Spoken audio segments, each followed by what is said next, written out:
The Lord has said that the people of God should not be timid in this time. You cannot be intimidated by the frenzy of people around you. You cannot be intimidated by what they're saying on the news. You cannot be intimidated by what, oh, my pastor said this and oh, my best friend said that. Well, then let them believe it.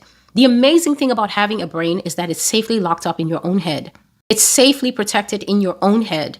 You can formulate your own thoughts. You can go to your own prayer altar. You can use your own knees, and you can speak to your own God about your situation for you, for your wife, for your children, for your home, for your marriage, for your job, for the future. There is still a future, even in the midst of tumult. There is still a future, even in the midst of financial crash and everything. People need to understand who God is. You need to put God in his rightful place, above your head, above your eyes, and not at your feet or standing next to you as an equal. He's none of those things. He is above, outside of our society. He's outside of the difficulty. He's outside of the struggle. He's outside of the limitations. He's outside of what the market says. God is outside of everything. And who wouldn't want to take advantage of a power source that never runs out? That is outside of you, me, that's limited. Who wouldn't want to connect with that and understand, how do I operate communion with this power source? Who wouldn't want this?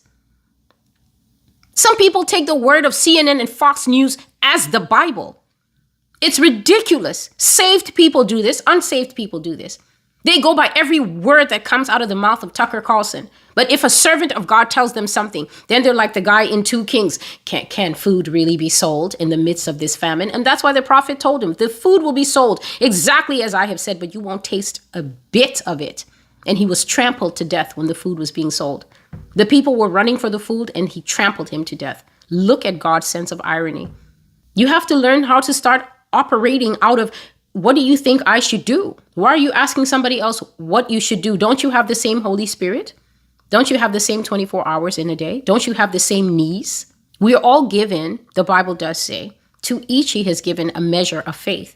It doesn't matter if your measure is as small as a mustard seed. We're told that mustard seed faith is enough to move mountains. The fact is that people don't regard mustard seed faith. They want to see Lamborghini faith. They want to see Mount Kilimanjaro, Mount Rainier faith. It has to be massive. It has to be huge. It has to be guaranteed. And then I'll believe. It doesn't work like that. It will never work like that. And the rules are not changing for anyone in this late day.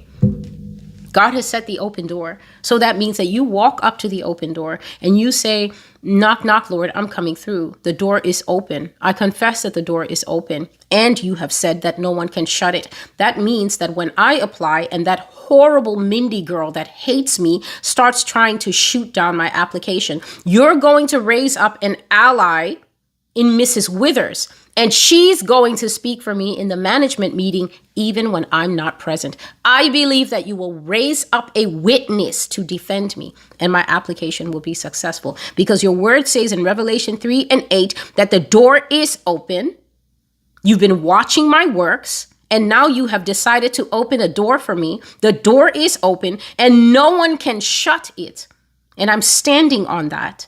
That is my foundation. It's not what I think or the rumors that I heard that 3 other girls tried for it and they were told no. No, that has nothing to do with me. Celestial said that my brain is locked up in my own head. So I'm not going to look to the right. I'm not going to look to the left. I'm going to look straight ahead and keep my eyes on Jesus.